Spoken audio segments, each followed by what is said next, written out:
So now going further, so non-verbal communication, like we discussed in quite detail, so it might have some flaws in terms of the perceptions and interpretation.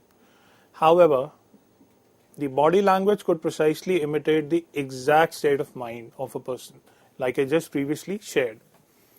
So the flaws creep in because of the kind of perception the other person might have of you, or of the particular body gesture, the hand gesture, or the frowning that you might have done, which is in a way very natural to you, and you might be just thinking as to how fresh an idea can you put forth on the forum or on the table.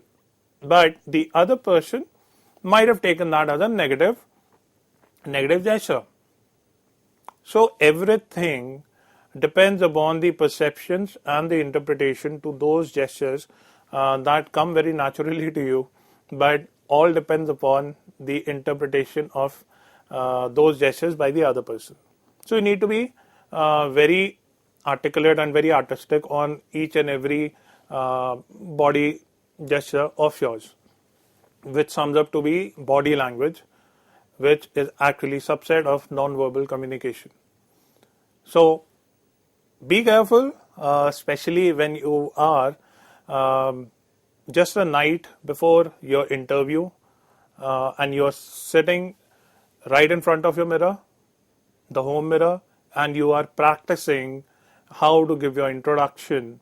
You're practicing how to present your ideas tomorrow in the interview room in front of the interview panel. So you need to practice all your hand gestures, your facial expressions.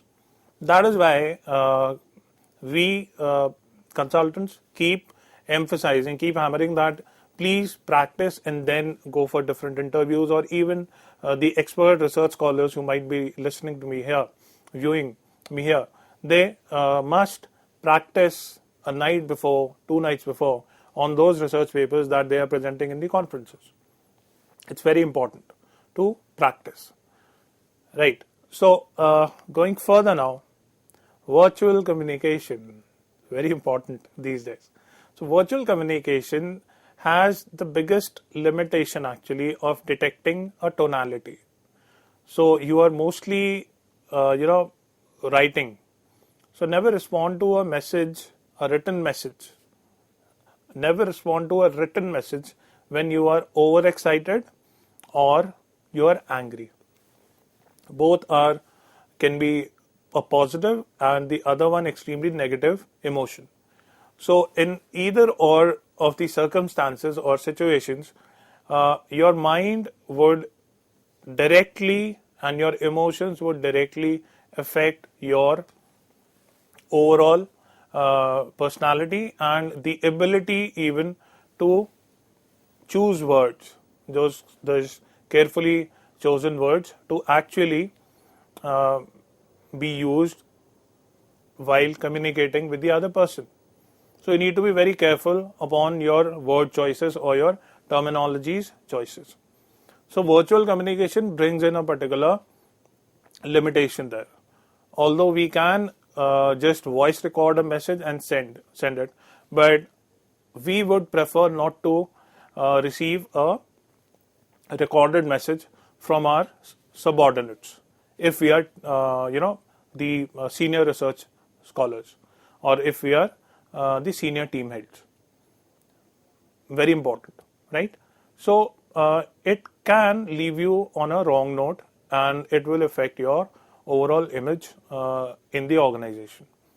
So whenever you are communicating virtually through WhatsApp or through either of the particular chat rooms programmed for the organization specific, so then before sending out the message, just check your grammar, that there are no spelling errors, right? That's very, very important. So the final learning is that communication taking place between two people, that is interpersonal communication skills, are those which you will need every day in your life. So be it in your professional life or be it in your personal life. henceforth, you need to really have effective communication skills to be very successful, right? It's very important. So the top 10 communication skills eventually, right? If I have to work upon, then I must identify those areas, those skill sets which I need to work upon. So henceforth, the top 10 communication skills required by the HR, the CHROs, the CEOs for the success of their organizations, and they expect the new candidates or the new employees to have all of these communication skills: listening, non-verbal communication, clarity and concision, friendliness, I'll just explain, confidence, empathy, open-mindedness, respect, feedback, picking the right medium. So let's just explore what exactly we mean by all of them. So of course, in different situations, there will be different styles of communication setting into the context. So just remember this, that different situations equal to different styles of communication. Now, what is it that the potential employer seek? So if you are communicating with a potential employer, so when I say potential employer, the employer to whom you are giving the interview or you will be giving the interview. So in this particular situation, it's better to send a formal mail or a formal call, right? Then again, a formal typed letter in case it's a government organization, even a formal typed letter is much appreciated, like a cover letter, okay, for example.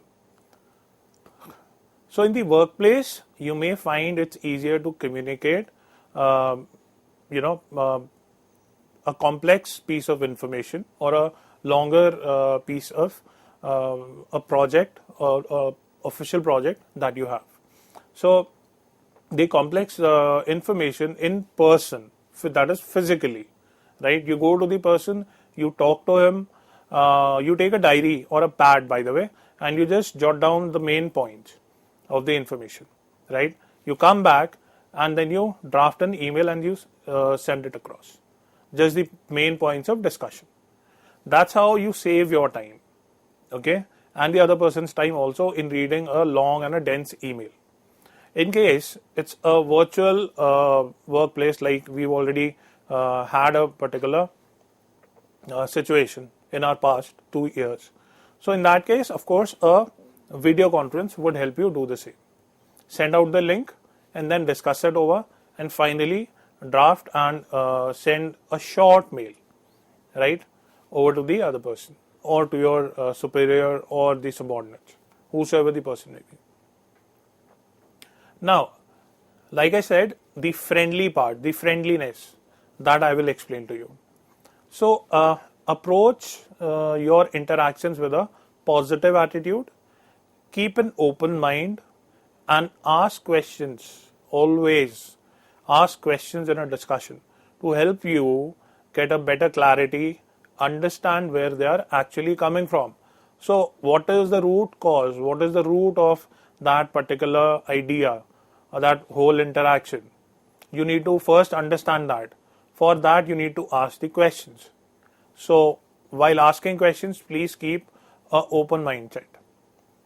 Be open to anything and everything that comes to you or thrown at you, like we say, by the other person, right?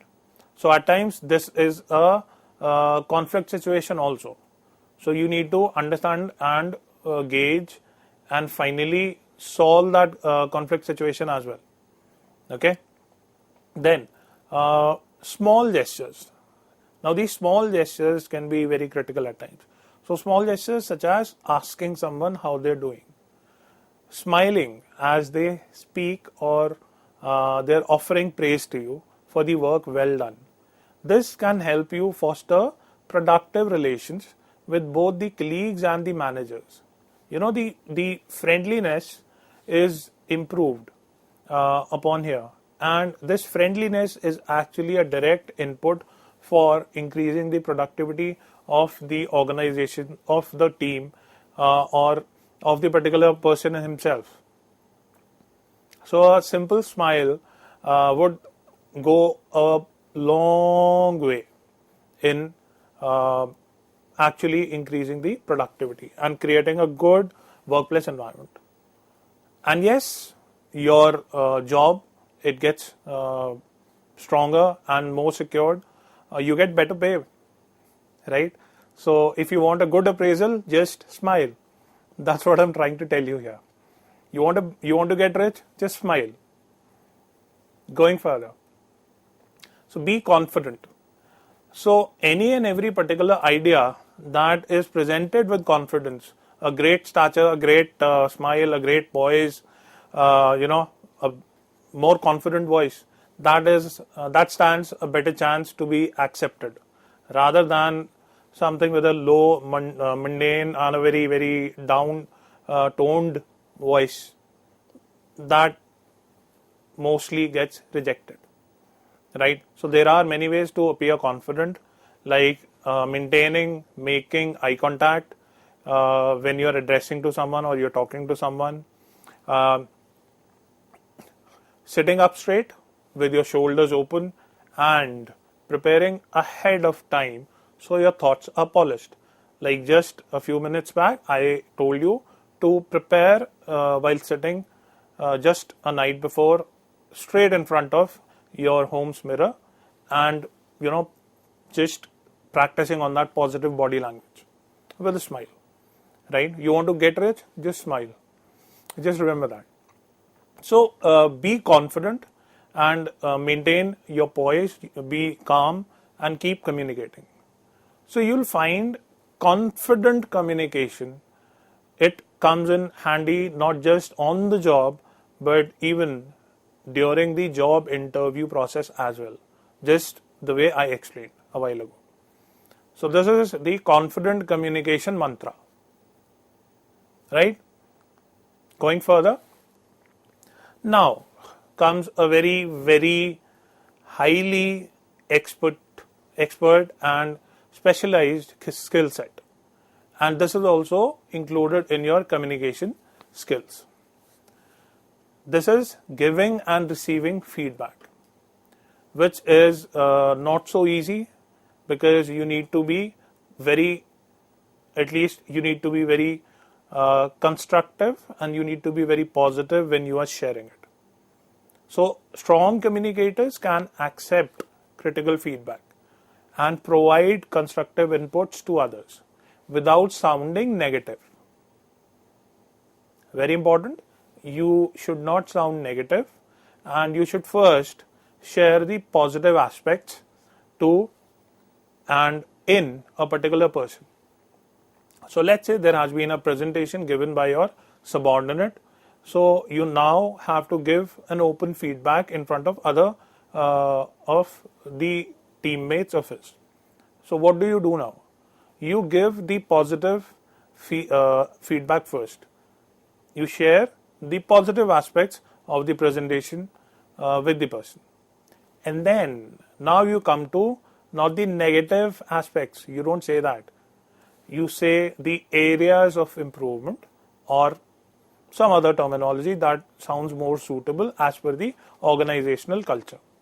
Okay, so the ideal feedback should answer questions, provide solutions, or help strengthen the project or the given topic at hand. It's very basic. Now, volume and the clarity. So when you are speaking, it's important to be clear and audible. You cannot have a husky voice when you're speaking. So just adjust your voice, right? Do that.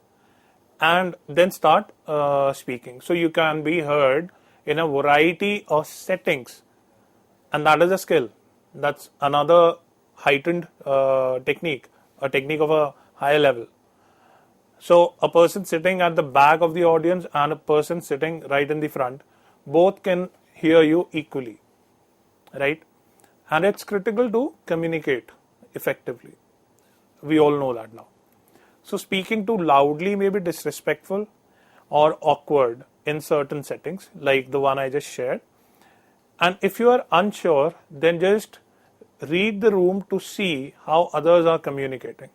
So let's say it's not a conference room, it's one-on-one interaction.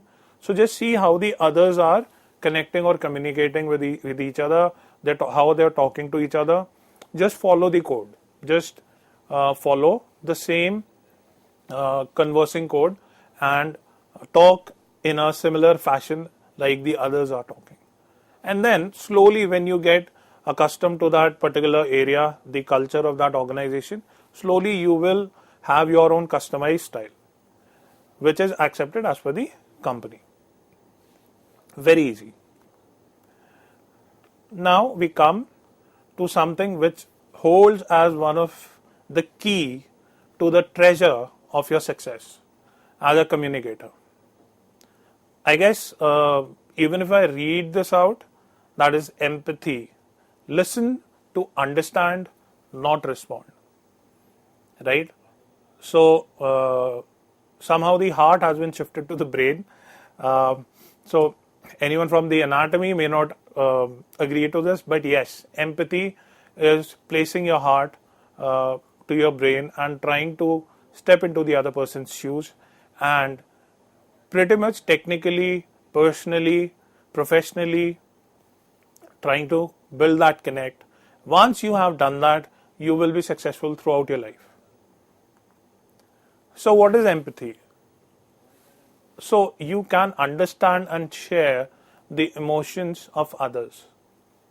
This communication skill is important in both team and personal settings, right? So if you are working in a team, then, and even if you are talking one-on-one with a colleague or even your friends or your family, then also this particular skill set holds true. So in both the cases, you will need to understand other people's emotions and select the appropriate response. So much so good that this particular response will be best suited in the given circumstances or the given context, and the person right across who needs my support will optimally respond, right? So for example, like I was just saying, if someone is expressing anger or frustration, empathy can help you acknowledge, like you need to say, yes, I accept what you're trying to say here. I do understand, and we will make the precise corrections. And these particular words of yours will diffuse their emotions, their negative emotions. So in a way, you are not controlling the situation, but yes, you are diffusing his anger, the negative emotions that are actually, driving that negative situation.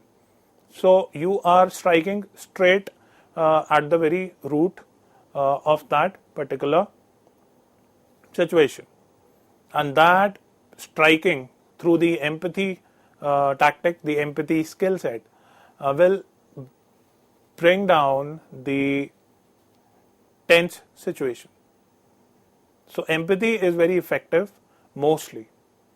Now at the same time, being able to understand when someone is feeling positive and enthusiastic, this will help you get support for your ideas and projects. So your boss being in a good mood, go to him, bring up your ideas and projects in a way that they are supportive in the growth of the organization.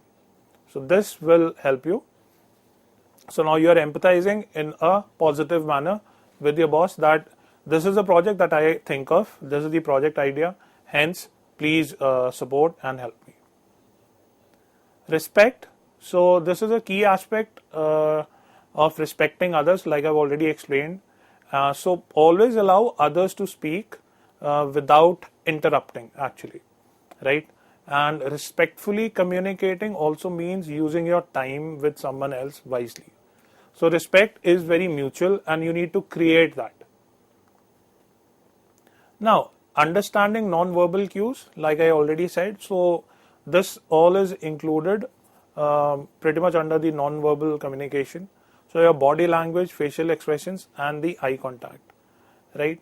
All this falls under this, and you should be paying attention to the precise non-verbal language. Now, understanding the non-verbal cues. So you should be conscious of your body language. So when you are communicating, to ensure you are actually, sending appropriate cues to others. So you must understand that only positive cues should be sent out. So open hand gestures and an open body language will help you in that. Responsiveness, yes, very important, that you should, let's say if you're returning to a phone call or reply of an email, fast communicators are definitely more effective rather than those who respond slowly. However, you do not need to react, you're actually responding. So there's a difference. Now, how long your response will take? Is this a request or question that you can answer in the next 5 minutes, or you need more time? In case you need more time, kindly connect to the person seeking the response, tell him. Okay?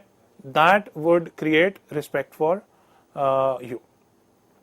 Now, if it's a more complex request or a question from the other person, just acknowledge and just say you will respond in full later. So let's see how you can improve upon your communication skills. So ask a close friend or colleague. This is what I have been practicing upon myself for a long time now. So ask a close friend, family or colleague for constructive criticism.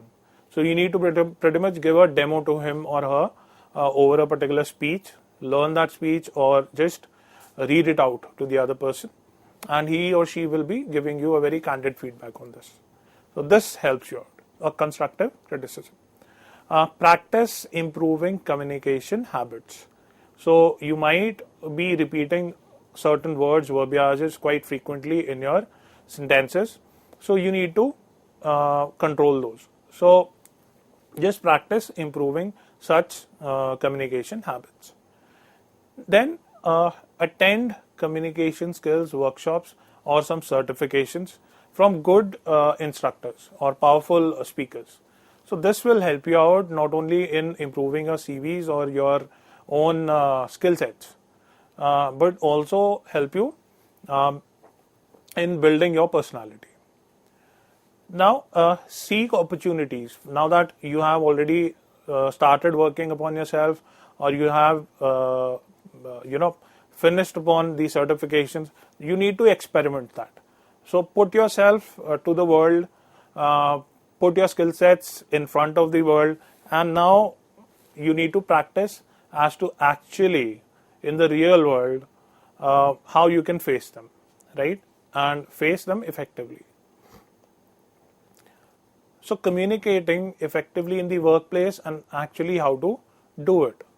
So be clear and concise always. Just keep that handy tool of precision in your hand when you are talking to your professional colleagues or your bosses. Practice empathy, like we already shared. Assert yourself. Always be assertive, never aggressive. So that is a separate webcast session altogether that I have planned for all of you. So be always assertive. Be calm and consistent. So when I say consistent, I mean a person who comes from the place wherein you also have the same particular ideology, and you really want to build upon that and you want to keep continuing on that. So just be calm and consistent. Use and read body language. So I mean to say a positive body language here, right?